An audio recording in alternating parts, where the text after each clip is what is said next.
Let's start by clearing away the single biggest myth, because it stops more people than anything else. Meditation is not emptying your mind. It never was. You will not empty your mind, and neither will anyone else. Not beginners, not experienced practitioners, not monks who have been sitting for 40 years.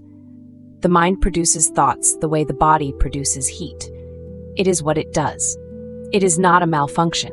I want to say this clearly because so many people try meditation once or twice, find their head full of noise, conclude I'm just bad at this, I can't stop thinking, and quietly give up.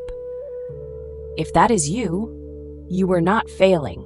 You were given the wrong goal. The thinking was never the problem.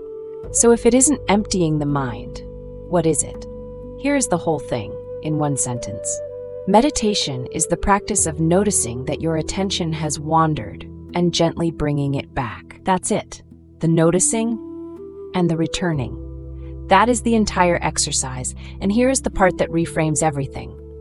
Every time your mind wanders off and you notice and bring it back, that is not the meditation going wrong. That is one full repetition of the meditation going right. It is the rep. It is the bicep curl. A session where your mind wandered 80 times and you brought it back 80 times is not a failed session. It is 80 repetitions. It is a strong session. Hold on to that because it is the thing that lets you actually keep going. Now, the practical part. Where do you put your body and what do you point your attention at? First, sitting down. You do not need a cushion on a floor with your legs folded into a shape they don't want to make. You can sit in an ordinary chair. Feet flat on the ground, hands resting in your lap or on your thighs. The one thing that helps, let your back be upright but not rigid. The old instruction is dignified, not stiff. Upright keeps you alert, soft keeps you from fighting your own body for 10 minutes. You can close your eyes or you can leave them open with a soft, unfocused gaze toward the floor a little ahead of you. Whichever helps you stay awake and stay settled. How long? Start small, genuinely small. 5 minutes, maybe 10. Not because more is bad, but because a meditation practice you actually do every day at 5 minutes will change your life, and a 40-minute practice you abandon after a week will not. Small and repeated beats, long and dropped. Every time. Now, the breath. This is what you point your attention at. The reason nearly every tradition uses the breath is simple and rather beautiful. The breath is the one part of your experience that is always happening, always now, and always with you. You cannot breathe yesterday. You cannot breathe tomorrow. The breath is a small, reliable anchor permanently moored in the present moment, which is exactly where meditation is trying to return you. So, find the breath.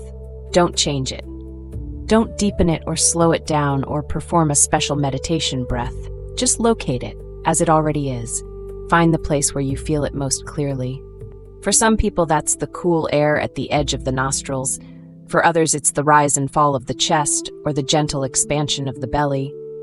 Pick one spot, rest your attention there, and then just feel one breath, the whole of it. The in-breath, the small turn at the top, the out-breath, the small pause at the bottom. One breath felt all the way through, then the next one. That is the practice. You are not counting toward anything.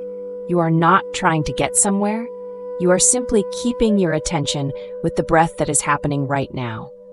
And then, quite soon, probably within a breath or two, your mind will wander. You will be planning dinner, or relitigating a conversation from Tuesday, or composing a reply to someone, and you will not even notice the moment you left. That is completely normal. That is not the practice failing. The next part is the practice, because at some point, 30 seconds later, 2 minutes later, you will wake up to it. You'll realize, oh, I'm not with the breath anymore. I'm in the supermarket. That waking up is the most important moment in the whole session. That is the rep. And here is how you handle it, and the how matters more than anything else I will say. You come back gently, without scolding yourself. Without the inner voice that says, useless, you can't even do this for a minute. That harsh voice is just more thinking, and it makes the whole thing unpleasant. And unpleasant things do not become daily habits. So the move is almost tender. You notice you've wandered. You might even feel a small, friendly acknowledgement. Ah, there you are. And you simply return the attention to the breath, the way you might gently guide a small child who has drifted off in a museum back to your side. No drama, no lecture, just back to the breath. Wander, notice, return, gently. Wander, notice, return. For 5 minutes. That is the entire instruction. There is nothing hidden behind it. Now, the honest part, because this teaching promised to be honest, it will quite often be boring. You will sit down some days and the 5 minutes will feel long, and your mind will be loud and uncooperative, and you will not float into bliss. Some sessions feel like nothing at all. This is normal, and it is not a sign you are doing it wrong. Even the boredom is useful.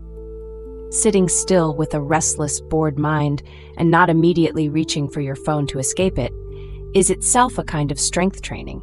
It is teaching you that you can be with an uncomfortable moment and not be ruled by it. You will also feel, especially early on, that you are bad at it.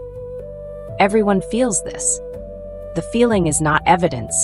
It is just the harsh inner voice again, and that voice is exactly what the practice slowly, gently loosens. So expect the boredom. Expect the wandering. Expect to feel clumsy. None of that is failure. The only thing that would actually be failure is stopping. And even then, you can always sit down again tomorrow. 5 minutes, a chair, one breath, and then the next. And when you drift, you will, noticing and coming back gently without the scolding. That is how you meditate. That is the whole of it. The rest is just repetition. Thank you for sitting with this. If it was useful, if it gave you even one thing to carry into your week, then subscribing is how the next teaching finds its way back to you. New ones arrive through the week. Until then, be gentle with yourself and with the people around you.